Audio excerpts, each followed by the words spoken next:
And thank you even more for volunteering to be an engineer mentor for the First LEGO League teams in Scotland. We hugely appreciate this.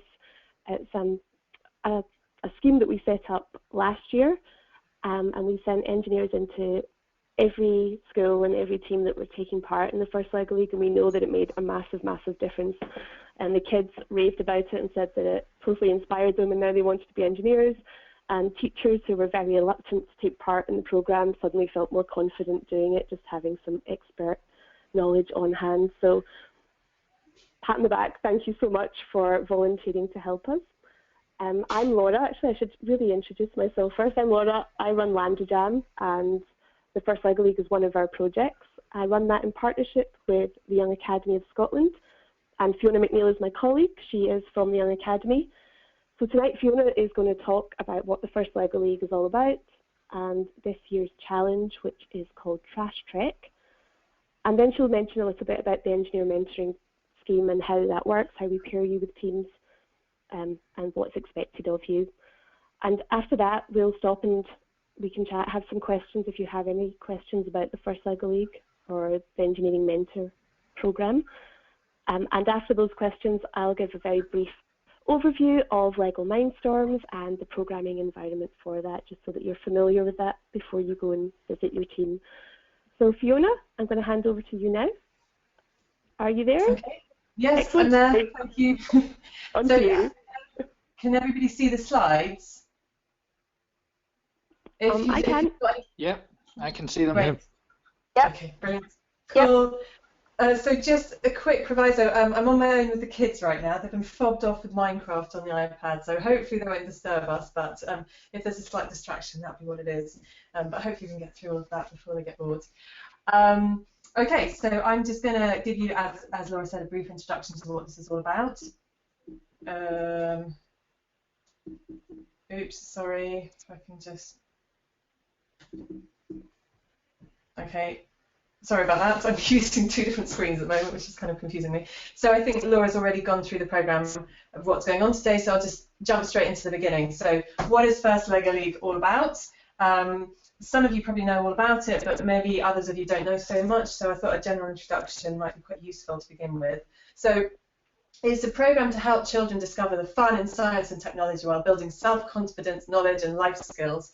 And it's a collaboration between LEGO, obviously, and also the FIRST group, which is not the people who run the buses. It's an American not-for-profit company, and it stands for Inspiration and Recognition of Science and Technology, and they're really interested in promoting STEM subjects to kids. So the competition has been running since 1998. It started then with only 200 teams, and now it's grown to about, or at least 265,000 children all over the world, from 80 different countries. It's really very, very widespread. And the main focus is in America, and the World Finals every year happen in America. So from all our Scottish tournaments, we will have, the winner will go through to the UK Finals, and then potentially to the European Finals, and potentially then to the World Finals. Just a wee bit of background noise. Somebody's just joined, it's not a little bit noisy. Mind if I just mute? Oh, sorry about that. Okay, sorry about that. Okay, thank you, that's better. And in the World Final, at Barn comes the World Final, and will.i.am is there, and it's all very showbiz and exciting, and it's a really big deal. So this doesn't have a long history in Scotland, and this is really why Laura and I wanted to set it up and get it going, and just to bring this to the children in Scotland. So Laura started the competition, or restarted it, because we've had a small competition in Edinburgh before. Laura restarted it 2 years ago with a competition in Edinburgh, and then I came in last year, and we had three in, one in Edinburgh, one in Glasgow, and one in Aberdeen, and this year we've got 5 in Edinburgh, Aberdeen, Glasgow, Dundee and St Andrews. So it's all based around the teams.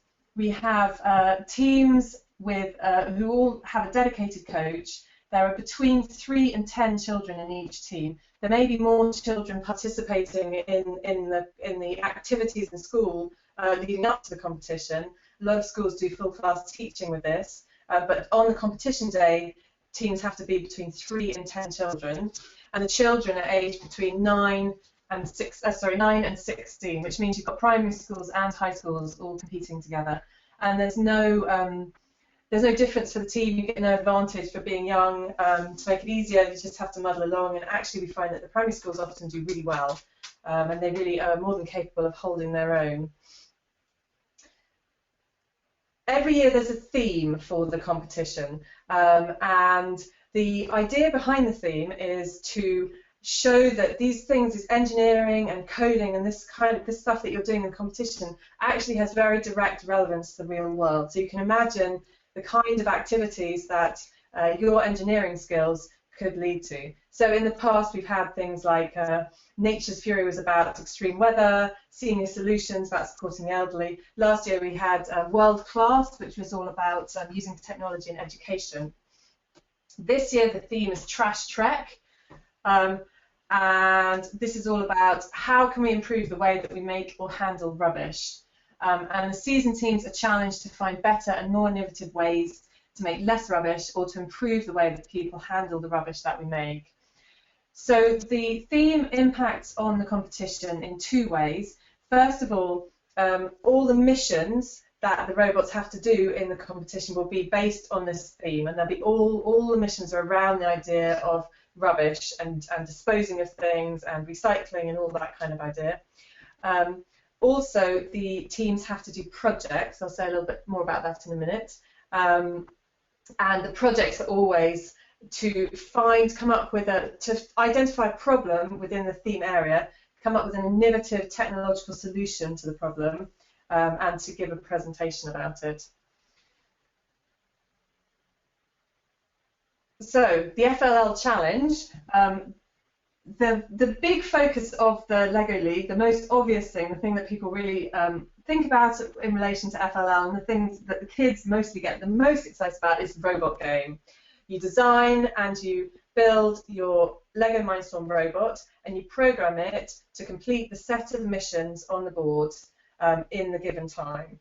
And that is very exciting and very important, but it's only one aspect of the competition. The other aspect is the project, which I mentioned before. So they'll be spending the time between now and when the competition starts developing this project, developing ideas, talking to people about their ideas, and then presenting them on the day. And then also, very importantly, are the LEGO core values, or the FLL core values. And this is all about how the kids engage with each other and how they engage with the competition. It's all about teamwork. It's about whether they're supportive of one another. It's whether they're gracious in victory, whether they take defeat in a gracious way, whether they help each others and they're supportive to the other teams and all that sort of thing. So we have to evaluate them on that on the day, as well as the other things. So the robot missions, when you go into the schools, they should have all their missions set up. They will all have received an enormous box full of Lego, and they should, by now, hopefully, all have built these into the missions. So there's a very large mat that will be placed probably on a specialised table, although some of them might potentially not have built the table, and that's fine. They can just put it on any flat surface. And the mat has all these markings to show where the missions go, and the missions are built up and put in place, and then that is the competition table, and you train for until your competition happens, which will be December or January, to get the robot to be able to navigate around the mat and do the missions. So on the day of the competition, the robots have 2.5 minutes to score as many points as they can. So not a long time. Time is really of the essence. Now, there'll be a lot of missions. I think there's 14 this year. Some of them are really difficult.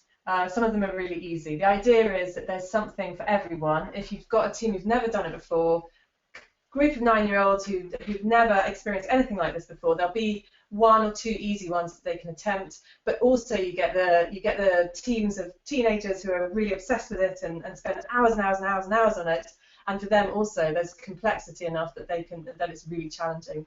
So a lot of people are really fazed by how difficult some of them are, but that's fine because most teams are not going to be attempting the really difficult ones. And for new teams, if you're just attempting 1, 2 missions, absolutely fine. Oh, it's got 12 missions. I wrote it down on the slide. Yeah, there's 12 missions this year.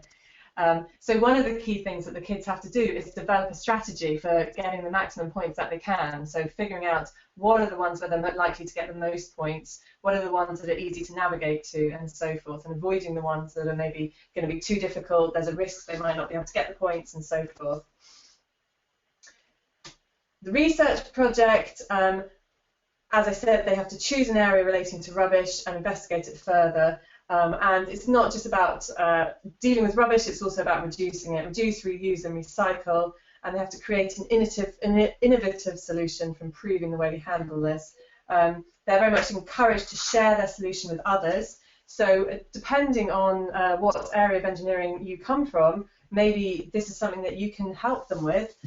Maybe they can meet engineers who can give them feedback on their ideas and that sort of thing. That's really encouraged to get input, and then on the day they do a presentation. Very often this is just a straight slideshow PowerPoint presentation, but some of them do songs and dances and all sorts of things, and that's all good as well. So the coaching, every team should have a coach, or sometimes 2 coaches, who are there to inspire and guide and support them. This is not the mentor, this is the dedicated coach, which is most often a teacher, or sometimes a parent. So it's very important that the children should do the work. The team members are the ones who decide on the strategy and the robot design and decide what they're going to do on the project and so forth. And the coaches are there to support them, to help them, to remind them of the rules, to teach them the skills they need to do that if appropriate, but not to be too dominant, not to guide too much. It should be team-led. And we do, when we're judging it on the day, we do look to see whether teams look as if they're being very dominated by the coach, and if it's not child-led, they will definitely lose marks for that. There's a coach's handbook online that might be of interest to you. This is something that's really important that the coaches use and are very familiar with, but as a mentor, it's not necessarily something that you need to do, and I'm just coming on to the slides actually where I'll tell you a little bit more about what is expected of you and what's not expected of you. So the engineer mentors. We have this group of engineer mentors across the country, a mixture of people working in engineering, all sorts of engineering, electrical engineers, structural engineers, computer scientists and so forth, and also a lot of students. And we team them all up with a team. As far as we know, this is, I think this is unique. There are companies that run their own Lego Leagues and send their own engineers out, but this idea of getting engineers from all over to go in and help schools, I'm not sure, we're not aware of anyone else doing this in the same way. And as Laura was saying, I think it's really added a lot of value to what we're doing. So there's 2 main reasons that we set up the Mentor Network. The first is to provide support and inspiration to the children. So one of the main reasons that we're really interested in the first Lego League is because there's so many opportunities in STEM subjects, in engineering and computing, out there in the job market, and there's not enough kids who are interested enough to go into those fields. So there's so much wasted opportunity. And if we can inspire and encourage kids to get involved in this, then it opens up huge futures for them. And to have someone coming into the class and talking to them who is actually a professional engineer or an engineering or computing student is really helpful in this. Many of them will not know any engineers, so just to be able to talk to you about what you do and to find out that you do things that are exciting and fun has a real impact on how children see these subjects. And we don't at the moment have any hard evidence to support this, but we're really hoping that this is going to have an impact on the subjects that kids decide to study later on in school and to study at university. So having you there to talk to the kids about what you do is really important. And the other point is that you're there to support the coaches, and especially in the areas in which they're weak. So we have a lot of teams that are coached by teachers who are not computing teachers, particularly in the primary schools, but sometimes also in the high schools. They can be really fazed by some of the engineering aspects. They're really unsure. So for them to have someone with experience and with the relevant skills visit the classroom makes a massive difference. So supporting the coaches is another big part of what you're there for. So what kind of commitment should you expect? How much will you be involved with the team? This depends completely on what you're able to commit to and what you're interested in doing and the school that we pair you with. So we ask that mentors visit at least twice during the whole, but during the project from now until the competition. You go in and visit your teams at least twice, but some will be very much more frequent than that. And some mentors end up going in every week, really being absolutely at the heart of what the teams are doing. So last year, for example, we had a primary school that was from a very disadvantaged area. The head was very keen and was encouraging 2 teachers to take this on, and they were really, really nervous and a bit unwilling to do this, and they really found it completely overwhelming. And Laura went and helped them out a lot with that. But the thing that really made a huge difference to them was their mentor, who went every week and really worked with the kids and worked with the team, with the coaches, and just made this all work. And they turned up on the day and they had a fantastic day. They didn't do brilliant in the competition, but they did some stuff and they loved it. And they're back again this year, really enthusiastic. And although they're from a disadvantaged area, they raised the money to buy their own robot to keep this going, because they felt this was something they've given so much value to their kids, and that's going to continue giving value. And that was almost completely down to the engineer mentors. So there's a massive difference that can be made. But of course, a lot of you don't have the time to give that level of support, and that's absolutely fine as well. So one thing they ask when you get in touch with us is how much time can you give, and we pair you with the team for which that's suitable. So the teams don't need that level of support at all. Just that having a couple of visits is really all that's necessary. So you should think about how much time you want to commit to this, and we'll be teaming you up with the team for that, for which that's an appropriate level. So when you go along to the team, it's up to you and to some extent the team to decide how much and what your input will be, what you're going to do with the kids. That depends on what you want to do. Generally, it will be the technical side of things that you're helping most with, because generally that's what the coaches feel they need the support with. So most of the engineering mentors don't get involved in the project, because that's something that's much easier for the school to run. However, if you want to do that, if you have time to do that, there's absolutely no reason why you shouldn't get involved in the project as well, particularly if it's related to something that you're working in. And if you have ideas about that, just remember that it's very important that it's child-led. So great to have ideas, but make suggestions to the kids and see where they take it. So it's really up to you to decide that.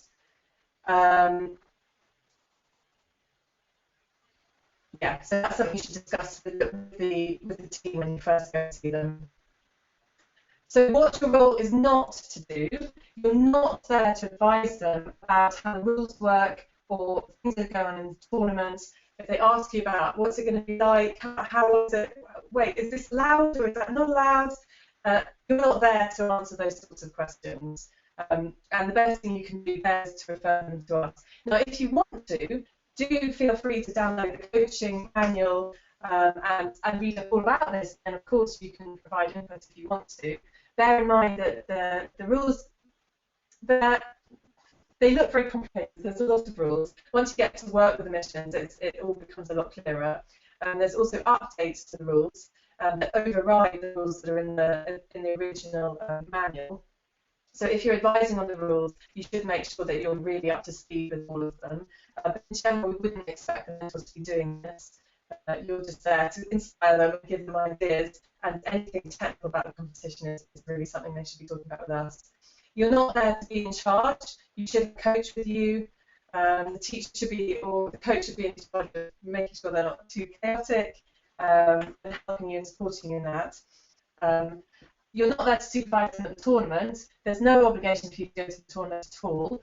If you can make the tournament, that'd be great. Kids love to have you there, especially if you've been really involved. Please do come along, but it's absolutely not necessary. So if you're not able, that's not an issue at all. Tournaments. it's important for the coaches and the teams to be very aware of when their tournaments are coming up. Some people have got a lot more time than others. So the first one's in Glasgow, the Glasgow Science Centre, on the 8th of December. Then Robert Gordon University in Aberdeen on the 12th of December. Murray House School of Education in Edinburgh is on the 9th of January. The St Andrews one at the university is on the 16th of January, and the Dundee one is at the School of Computing in Dundee on the 23rd of January. So when you're thinking about when you can go in and see the times, bear in mind when the competition for your team is, and if they're Glasgow, for example, you're going to need to make sure you get in there well before December. So I'm going to give you a brief overview of the tournament. As I said, it's not your place to answer the questions about this, but it's probably helpful for you if you just have an idea about how it works. So as I said, there's these three things that are being assessed: core values, robot game, and project.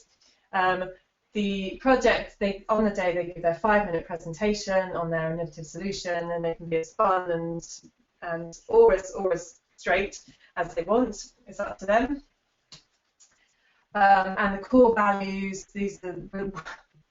we're looking for what they call gracious professionalism. That's what we're looking for amongst the 9-year-olds. It just means being a good sport and honouring the spirit of friendly competition and working well together and so forth, and not being grumpy and stroppy when they lose. Although, of course, we're very understanding that it's very disappointing when the robots don't do what they should. But we're looking for kids that are not going to get into total structure about that and blame other people. So the robot game, first of all, we have, there's two aspects to the robot game. First of all, we have the competition. It's in theory it's head-to-head, but in practice the two teams don't really interact with each other very much, although there's one mission where they might do. But in practice they're largely doing their own thing, and they're just doing it at the same time. They each have at least three attempts at their 2.5 minutes to get as many points as they can. We only count the best run, we discard the others, unless there's a tie for the best run, and then we look at the second and potentially the third options. So over those three, everybody having the 3 runs, we rank the top 3. We then go on to the robot knockout game, but that is not part of the scoring. The scoring from the robot game comes from the 3 rounds they're all doing. The knockout game for the top 4 teams is just there for fun. We give a prize for winning the knockout game, but it doesn't give you points towards the overall competition. So only 25% of the overall score comes from how well you do in the competition, in the robot game. But you also get an extra 25% for discussing the robot design. So the judges come around and they talk to the kids for 5 or 10 minutes about their robots. The main idea for this is that sometimes robots just don't perform on the day, and sometimes you build a great robot and it just doesn't score very well. And we want to give points for having innovative ideas, for coming up with good solutions, even if maybe that didn't quite come off. Also, this is a very key point where we discover if the kids have really been involved or if it's been a little bit too led by the coach. And we're really looking to see that the kids have things to say about how the design decisions were made and so forth. Scoring is 25% for all of these aspects. So the robots overall is 50% of the total total points.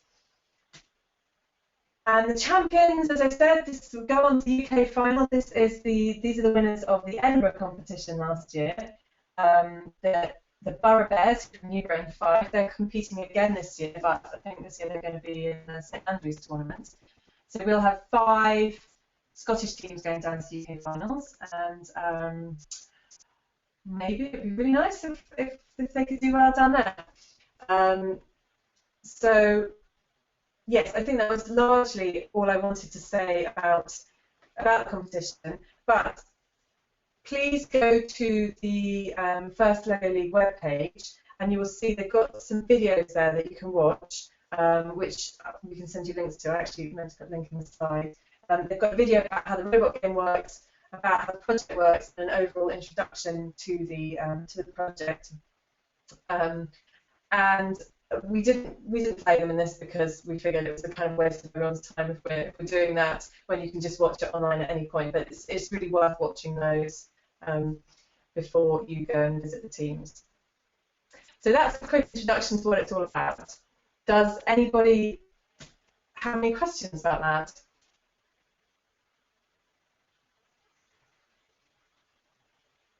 No.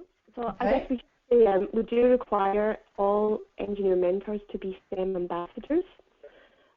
Are all of you already STEM ambassadors? Yes, certainly I am. Yes. Yeah. Oh, that's excellent. Great, because Yes. that sometimes slows the process down. But if everybody already has their STEM ambassador induction passed, then we'll be good to go. I should also say, if any of you engineers are from the Glasgow area or wanting to coach the Glasgow teams, then you should have had an email from myself earlier introducing you to our two new regional coordinators, Craig and Daniel. They'll be in touch with you, pairing you with your teams. And for the engineers from Edinburgh and Aberdeen, we will be in touch with you, Fiona and myself. We'll be the ones who will coordinate those visits with you. And for St Andrews and Dundee, we've brought on Lorna Gibson. She runs Code Club, and she's come on board to help with those tournaments. So she'll be perhaps the one that's speaking to you there and finding a team for you to visit. So just so that you know those names, if they pop up in your email box, I just wanted to introduce you to them as well. Now, I've switched screens, so people should now see my screen rather than Fiona's. And yeah, Fiona, we forgot to put links to the official website for First LEGO League, which we meant to do in the slides. Sorry about that. But if you go to firstlegoleague.org, you can see everything about this year's challenge. There's a document which tells you about the project and all the robot game missions and how many points they're worth. But rather than reading all of that, I think a good thing to do is just watch the videos. So there's a video about the project and a video about the robot game, and then just a general overview video about the season as well. And that should really be enough just to give you a flavour before you go in and see the team. The document is nice to know, but again, the dedicated coach is the one that should really be up on all the missions and the scoring systems. That's not your role, so please don't feel that you have to go away and read this lengthy document, because there's a lot to memorise in it. Okay. But just to let you know, there's a rather egregious error in the video of the robot game. One of the missions is it's described completely faultily, and if you look at the update, then that will give you the details. It'll be confusing to explain it when you haven't seen the missions, but again, that shouldn't be something that you should be on top of. But if you are going to watch the video and read the rules, then just be aware of that. Yeah.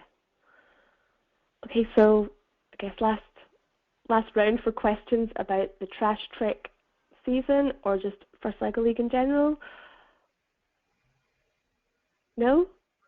Okay, then I guess we'll move on. I don't think so. We just need to get stuck in. Yeah, okay, excellent. That's what we like to hear. Yeah, just get in there. And I mean, most of the engineers last year had a blast doing this. I think it's a lot of fun. Yeah. Maybe the adults have more fun with LEGO than the kids do. And if you've never used LEGO Mindstorm robots before, please don't be worried about that. We find that kids themselves pick it up really, really quickly, and they might show you a thing or two. And then you can come in with your engineering know-how and maybe show them some better designs if their robot keeps falling apart. But it's really quick and easy to pick up. So that's what I'm going to move on to now, because I think most of the teams will really want your help with the robot. So it would be good just to be familiar with LEGO Mindstorms. That's the kit they have to use for the competition. And the programming environment, they have to use the LEGO Mindstorm software. So it is possible to program these robots in C and Java, but that is not allowed for the competition. So please, if you see any teams doing that, stop them straight away. They have to be using Mindstorm's programming. Now, I was going to use a video and show you robots that we've built and everything, but I'm in the deepest, darkest Scottish borders, and the internet isn't really playing for us tonight. So I've called in through a telephone, so at least my voice is okay, and I'm just going to show you my screen rather than the video, because it just won't update quick enough. So first of all, I was just going to say, you can send it to me and we can play it from this end if that's helpful. Oh, sorry, I missed that, Fiona. What was that? If you want to send the video to me, I can play it from this end if that's helpful. No, I meant like a live video of me in my office waving and holding up a robot. So right, okay. It's okay. This will work. This will just give you a very quick flavour of LEGO Mindstorms, so that when you go into the classroom and visit teams, you can orient yourselves with it.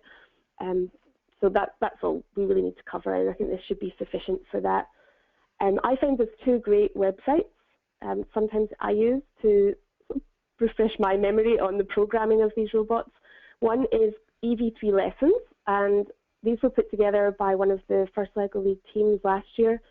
So most of the content is made by 12-year-olds in America, but it's really very good. It's very impressive. The other website that I sometimes watch is STEM-centric. And again, they've got some neat videos and tutorials you can work through for the LEGO Mindstorms. So if the teams are stuck and you don't know the answer, then I think it's really helpful that you can go to one of these websites or even just show them how you might try and solve that problem. Rather than knowing the answer, it's often better that you don't, and the teams get to see how an engineer tries to figure out how to solve a problem. So play about with it yourself. If that doesn't work, how do you research what the solutions should be? And I'd say these two websites are a good place to start. This is one of the lessons that the Droid Robotics came up with, and I was just going to show you one of the slides that shows you the main control center of the robots. It's called the control brick. Hopefully the screens are all updated for everyone. And you see it's just a really big block, and Lego can attach to it. Now there's lots of buttons on it, like a TV remote control or an old mobile phone. The middle one will turn it on, the top button turns it off, and then you can sort of navigate through the screen and select programs that you have put onto that control brick. You can program your robots directly onto this brick, that is allowed, but it's quite cumbersome to do that. We tend to get the teams to program using a laptop or a desktop computer and then download the programs onto this control brick and select the programs to run so that the robot is autonomous. So that's very important in the competition. They are not allowed to be touching the robot when it's in the robot game, unless it's in a special area we call base. And when the robot's completing the missions, it has to be acting alone, so they must program it with all the behavior they want it to have. Now, this control brick, there are several funky pieces in the Lego kit that you can plug into it. We have sensors, so you should see there's a sensor with a red dial at one end. That is a touch sensor. The sensor that has two arrows on the top, that's a gyro sensor that will measure rotations. Now, I think we had two teams that used that for the first time last year, and it went hideously wrong. So I would maybe best avoid that sensor, or if they are going to use it, make sure that they've tested it in lots of different environments in the classroom, different boards, different floors, different rooms, just to see it does work every time. But I would probably avoid that one. Then the sensor next to that in this picture is the color light sensor. They'll probably use it in color mode, and that's the default on the brick. And we also have the ultrasonic sensor, so works like a bat would work. Puts off UV rays that bounce off objects, and it can tell how far away things are. And then we have motors as well. So it comes with two large motors and a medium-sized motor. So these can turn your wheels or lift arms up and down as well. And then onto the software, the fun part of it all. So I was going to bring up the software. Let's see if this updates quick enough. If not, I'll revert back to the online tutorial. Sorry, so I've got two laptops set up, so I'm watching the other one to see when that updates. But hopefully everybody can now see we've got the Mindstorms programming environment on the screen. And to start with, teams need to start a project. You can create new projects by just clicking on a plus at the very top or closing it. And we can name our projects by just going to File, Save Project As, and we can give it a name. So I'll just call this one FLL. And then you should see that it updates at the top. And then in your project, you have computer programs, and you can have multiple computer programs in this project. And you can add them again by just selecting the plus at the top. And we get multiple programs. They can document their work, so if they do experiments, they can type them into documents at the side, but I'll just shut that down for tonight. And then the fun part is all along the bottom, you'll see there's coloured blocks. The green blocks are all of our action blocks, and these talk to our motors. They also let us put pictures on the display of the control brick, or funky sounds like dogs barking and cats meowing, or lights that light up on the front. I find the last 3 blocks can be very useful for debugging a program. So if things are going hideously wrong and the kids can't figure out where that is happening in the program, it can be useful to shove in a picture of a smiley face or sad face at certain points, and they'll know exactly where in the program something is happening. You also have these orange blocks, and these allow us to give more control to the program. So we have our looping and sequencing or switching, like the if then else statements, or a wait block. And then we have some control of our sensors as well. Now the last 3 are more advanced blocks, looking at data and making up our own blocks if we want, but I think most teams will just use the green action blocks, the orange flow blocks, or the yellow sensor blocks. And to make their programs, it's really intuitive. It is basically just drag and drop onto the programming environment. So the one I just dragged and dropped is called the Move Tank. And this will allow me to steer a robot that has 2 big motors with 2 wheels.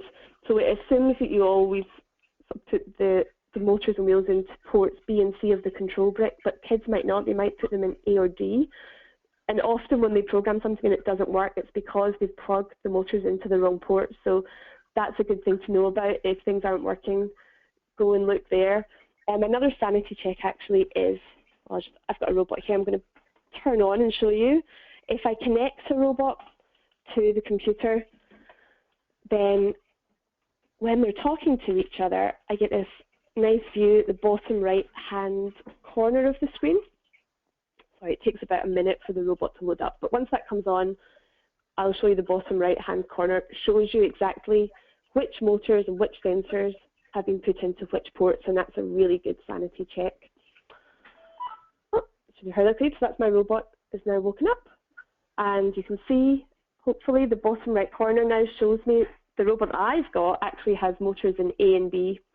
So if I wanted to change the programming block, I would have to say it's A and B that I'm talking to, just by changing those values in the top right corner of that programming block. And then you'll see that there's lots of options along the bottom of this block. These are the parameters that let me control it. So I can say I'm turning both motors off, or I could say just turn both motors on. And this allows me to give it some direction. Now that will go straight, but often people will think if we do this, and you see the picture, it's going to do a 90-degree turn. Often it won't. Obviously the programming environment has no idea about the robot that you've built. It doesn't know how big that robot is, how wide it is, how far apart the wheels are. So it can't tell you what a 90-degree turn is. That is really just trial and error for most of the teams. I can also say how powerful those motors are. So you can go up to 100. If I go down to minus 100, you see the arrow has now changed and I'm going backwards or in the opposite direction. But be careful if the kids put it to, if we say that I want the motor power to be 0, the motors do nothing. I'm giving them no power and it just sits there. And that often confuses the younger kids as well. So once I've written a program, I can drag and drop as many blocks and just click them into place as I want and build up a program that way. Then I connect the robot to the computer, and to download the program onto the robot, you just go back to this bottom right-hand box and click the arrow for downloading. The robot makes a noise when it's happened, and then you go to your control brick, you select the program and run it, and you're off. And so that's really the basics of programming. If people wanted to have a play about with programming now, you probably don't have your own robots at home, I'm assuming, but if you have internet, you can actually download Lego Mindstorm software for free just to get a feel for what the programming environment is like, if you like. So if you just go into any Google search engine and type Lego Mindstorms EV3 Home Edition, then you'll find it, and it can be downloaded to Windows or Mac. And I would recommend doing that even when you go into a class or school. If you've got it on your laptop, it can be very useful to get that out and have a play about as well, so that multiple people could be writing programs at the same time. So that was a very quick overview of the programming. Does anyone have questions about that?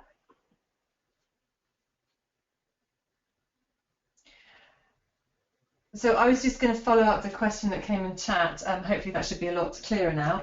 But yes, they have the robots consist of essential bricks, and then they build them up however they like. They're allowed to use anything at all that's made by Lego. You're not allowed to use anything in the competition that's not made by Lego.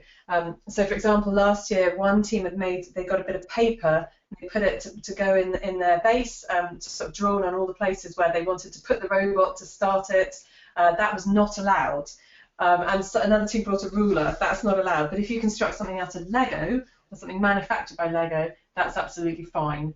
And when there's an area called safety, which you can look up in the rules, or you can ask your team about when you go. But it's a corner of the mat, and when the robot is in there, you're allowed to touch it. You're allowed to do things to it. You can take bits off. You can put things on. So you can build a lot of different attachments out of Lego, different ones for different missions if you want. And you can change them about whenever your robot is in the base or in the safety area. Of course, you can't touch the robot when it's out in the field, except if it's all going wrong. You are allowed to pick it up and bring it straight back to safety, and you get a penalty point for that. And that's usually the best thing to do if it's gone wrong. You take the points and you start again. And of course, also the robot must be fully autonomous. It's not allowed to be controlled by Bluetooth or anything like that. It must be completely autonomous, and you can only interfere with it when it's in safety. If you touch it in the field, it must come straight back to base. You're not allowed to alter it or anything, so that it can go on and do a mission successfully. And you're also not allowed to alter anything else in the field. If you knock a mission over by mistake and you then want to go on and do that mission later, tough, it's been knocked over, and you have to play the mat as it is. Yeah, so I've just done a quick Google search for EV3 robots, because you're right, it's quite nice to see what the robots might look like. The kids can be as creative, inventive as they like when they build this robot, just as long as they're using only Lego pieces and only certain motors and sensors, but the challenge document tells them which motors and sensors they're allowed to use. And if you look at the pictures I've brought up, there's one of a snake. And if I remember rightly, the eyes of the snake are IR beam, an IR sensor. That is not allowed in the competition. Only the UV sensor, ultrasonic sensor, which is the robot I'm sort of pointing at now, if people can see that. So there are certain sensors and some Lego Technic motors that are not allowed, but that is in the challenge document, and the dedicated coach hopefully will be up on that. But most of the teams just have the Lego Mindstorms education kit, so everything in that can be used. And I would say most of the robots we see at the competition look like the first robot you can see on this Google search, or the one just two below it, which is very similar. And they'll just put arms and attachments on. They'll have sensors at the front usually to touch walls and know when you're at a wall, reverse and turn, or a light sensor, usually facing down, so the mat that they have has lots of coloured lines on it. Usually they want the robot to follow those lines or stop when it gets to a red line, things like that. And I'd say half the robots we see usually have a coloured sensor pointing down. But yeah, they don't have to build those robots we pointed at. They could be building elephants. There was an elephant there. Oh, didn't mean to click on that. It would be great to see an elephant at the competition, but we've unlikely to be the most effective design for doing all the missions, but it's got some. Yeah, well, it might be. Had a couple of points in the robot judging for that. Yeah, are there any more questions about the Lego Mindstorms or the programming? No? Any questions about any of the programs? Or anything about how you engage with the schools, or anything like that? And we have funding to cover travel costs as well, so Yeah, so actually last year, I should mention, we set up a Google group for all engineer mentors to support each other. So we'll set that up again, so if you have any questions, technical questions or general questions, you can post them there. And I'll also put up a message with the first and the expense claim form. So if you've got any travel at all, petrol, train tickets, parking tickets, just fill out the expense claim form and send it to us and we'll get you reimbursed. Okay, so if there are no questions, I guess. There's a question come in about when engineers are likely to hear about what schools they're being paired with. Okay, so we're still waiting to hear back from most of the schools. I think only a third have got back to us, but we're starting to pair up now. So it would be either next week or the week after you'll be told. If you're already a STEM ambassador, then within 2 weeks you should know. Perfect. Thank you. Do you know, are the Glasgow schools pushing a bit harder because they're earlier than everyone else, or? No, actually, we only had about 2 of the schools tell us when they meet, so they're not pushing hard at all. I think they like to build the missions and a basic robot before help comes in. I think they feel like they have to be at that stage and they have to know what they're doing before help comes in, which is not the case at all, but they seem to be happier that way, so I think that's why people haven't given us the days and times yet. But now that the October school holidays come, this tends to be when we get all the emails telling us when to come and meet them. And maybe that is more useful for them as well, that they have better questions to ask by that stage. Okay.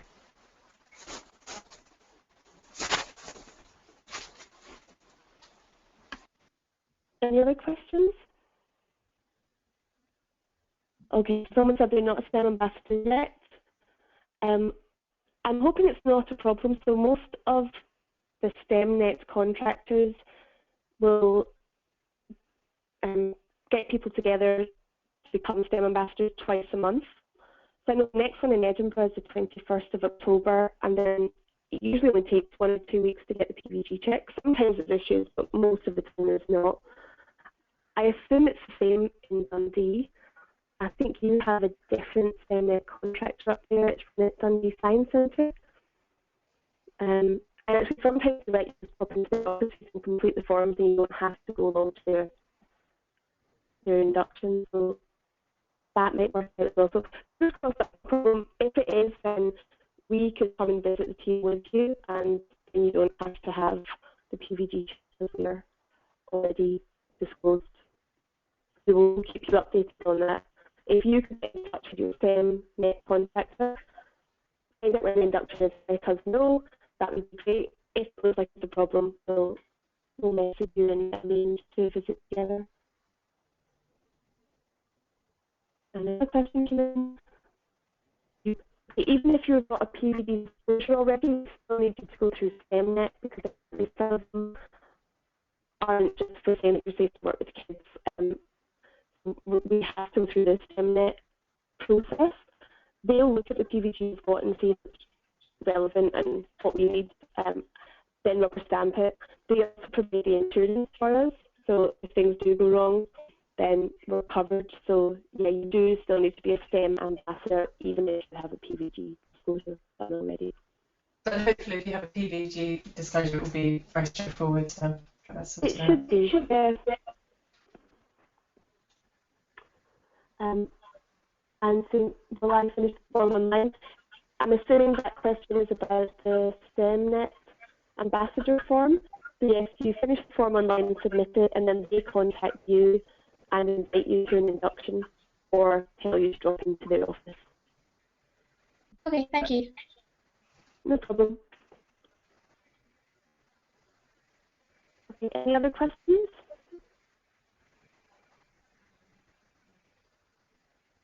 Okay, I think we're good then. So I think all that's left to say is thank you very much for joining us tonight. Hopefully this has enlightened you and you're not running through the hills. To get there and see an action is really great information, and I'm sure that you will all have a good time. But we're down to if you have any questions, please call us or email us, or just to be part of the Google group and support each other. We encourage that to share. We hope to see you. Okay, thanks everyone. Good night. Thanks. Cheers. Cheers. Thank you.